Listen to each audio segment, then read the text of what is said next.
Olá, meu amigo, tudo bem? Aqui é seu amigo, evangelista e escritor Samuel Teodoro. Hoje nós iremos abordar a lição de número 9, que diz o seguinte: o tema da lição, vontade, o que move o ser humano. O que é vontade? Vontade, já vou lhe responder, é força interior do indivíduo que lhe impulsiona a realizar algo. Texto áureo. Está lá em Gálatas capítulo 5, versículo 16. Digo, porém, andai em espírito. Se você anda em espírito, você não está cumprindo a vontade da carne, mas se você não anda em espírito, você está andando na carnalidade. Muito bem. A verdade prática é o seguinte: guiada por Deus, a vontade é uma benção extraordinária, vital para a existência humana. Mas guiada pelas paixões malignas, a vontade é uma maldição. Leitura bíblica em classe. Gálatas capítulo 5, versículo 16 ao 21. E Epístola ao Tiago, capítulo 1, versículo 14 e 15. E capítulo 4, versículo 13 ao 17. Muito bem. Vamos lá. Tiago, capítulo 1, versículo 14. Mas cada um é tentado quando atraído e engodado pela sua própria concupiscência. Atraído pela sua própria concupiscência. Então, você já viu aí, né? Quando a pessoa deixa se levar pelas paixões, pelos desejos humanos, o que acontece? Só acontece coisas que ele depois, lá na frente, vai pensar e falar assim: eu não deveria ter feito, mas fez. Muito bem. E o que acontece? Duras consequências. Tiago capítulo 4, versículo 14, vai dizer o seguinte: digo-vos que não sabeis o que acontecerá amanhã, porque é a vossa vida um vapor que aparece por um pouco e depois se desvanece. A vida é curta, meu amigo. Já vou lhe dar um conselho. Vai pensando que você é eterno, não. Pensando que você vai morrer, não. Que eu vou morrer, você uma hora vai morrer. Mas aí eu vou fazer a pergunta que todo mundo não gosta de fazer. Aonde você quer passar a sua eternidade? Tem dois caminhos só, meu amigo. É longe de Deus e junto de Deus. Aí é você que escolhe. É o livre-arbítrio do ser humano. Deus não vai colocar uma faca na sua pessoa e falar assim: aceita, meu, você aceita. Não, vai não. Você aceita pela sua livre e espontânea vontade, pelo seu livre arbítrio de escolha. Muito bem. Mas escolheu ficar do lado de Jesus, tem a consequência boa. Escolheu abandonar a fé e não querer mais saber de Jesus, tem outra consequência, mas é má.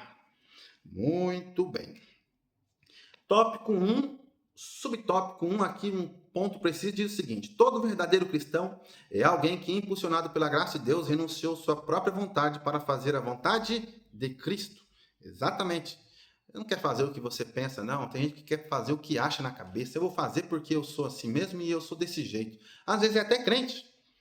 É até cristão. Quanto cristão que eu já vi, eu vou fazer isso mesmo porque eu quero fazer. Aí depois lá na frente quebra a cara, né? As pessoas dizem, quebra a cara no modo figurado de falar, dá tudo errado, aí a pessoa, eu vou orar, vou jejuar, vou. Não, não adianta jejuar mais não, por quê? Porque foi você que tomou a decisão. Muito bem. Do pensamento à ação. Subtópico 2 do tópico 1. Do pensamento à ação. Muito bem.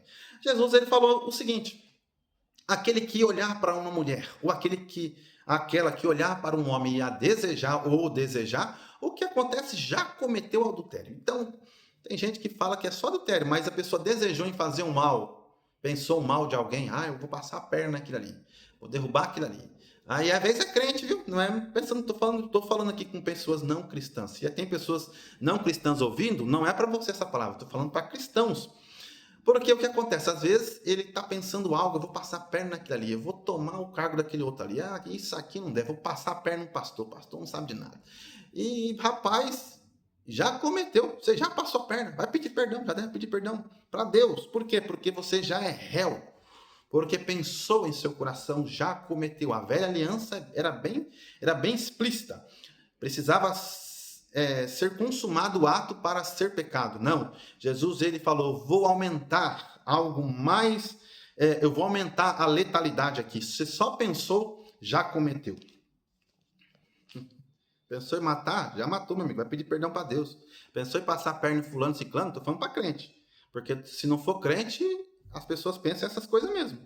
A cristão pensou? Meu amigo, vai pedir perdão para Deus. Por quê? Porque já é réu pelas suas próprias escolhas de pensamento, pelas suas próprias escolhas do psique. Muito bem. Tópico 1, subtópico 3. Fraqueza e vontade. Ponto preciso. O problema de Adão cedeu na esfera da vontade. Em vez de permanecer firme em seu propósito de obedecer a Deus, decidiu pecar aderindo à vontade de Eva, que ele deu o fruto. Muito bem. Adão, ele teve uma escolha aqui, né? Muito bem. Adão escolheu. Opa, eu acho que eu vou comer também, Eva. Dai logo aqui. Eu acho que esse negócio é bom mesmo. Aí foi lá e comeu. Depois que comeu, seus olhos foram abertos também, viu que estava nu, se escondeu da voz de Deus. E duras consequências oriundas até hoje do pecado adâmico e Eva. Os dois seres humanos aí que Cristo criou, primórdios, são os derradeiros aí, né? Muito bem. Tópico 2, sobre o tópico 1, ponto preciso. Apesar das grandes maravilhas operadas por Deus, os hebreus, tomados de ingratidão, lembravam-se das comidas do Egito e se deixavam dominar por seus desejos. Números capítulo 11, versículo 5 e 6.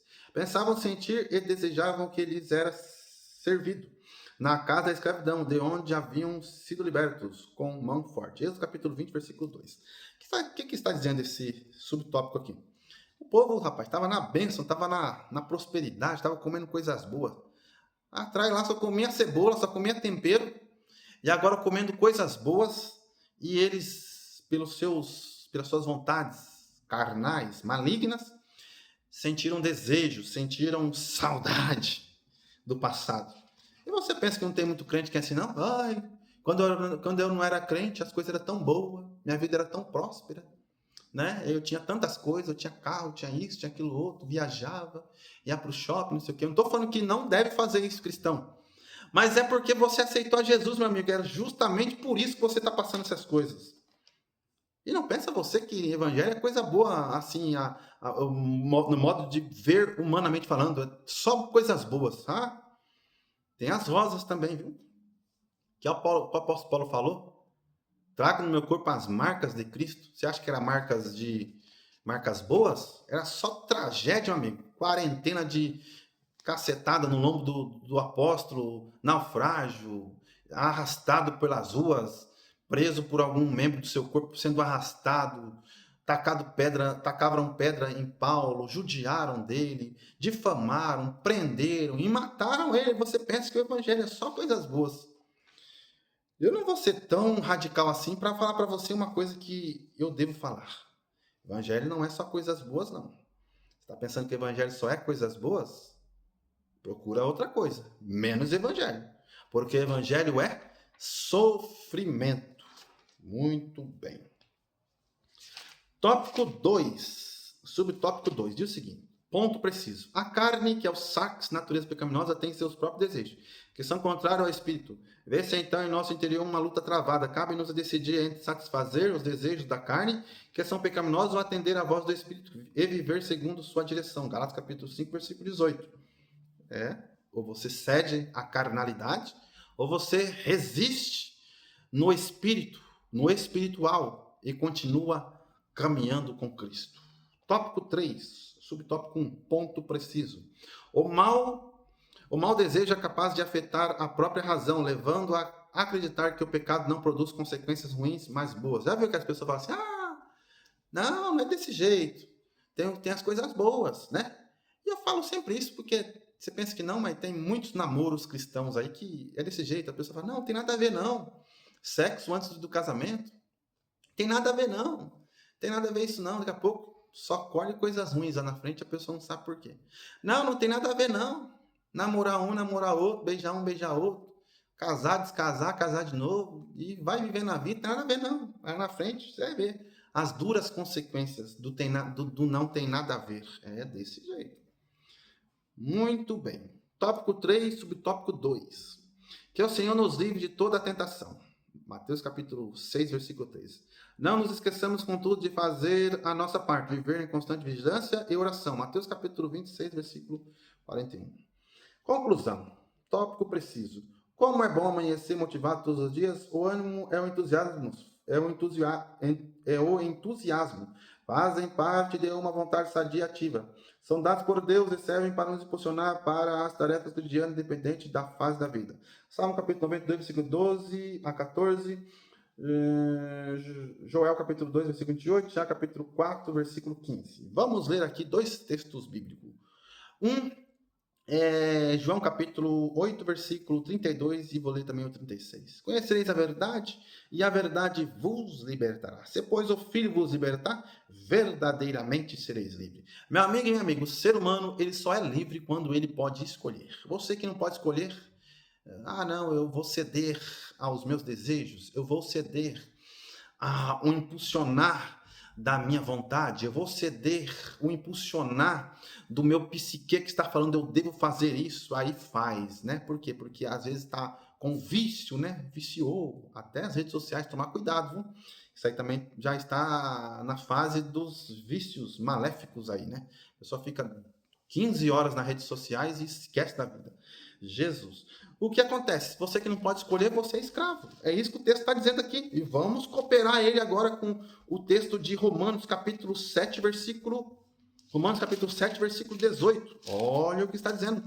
Romanos 7, 18 vai dizer o seguinte: porque eu sei em mim, isto é, na minha carne não habita bem algum, e com efeito o querer está em mim, mas não consigo realizar o bem, porque não faço o bem que quero, mas o mal que não quero, esse faço. Ora, se eu faço o que não quero, já o não faço eu, mas o pecado que habita em mim. Então, meu amigo, já tá aí a resposta.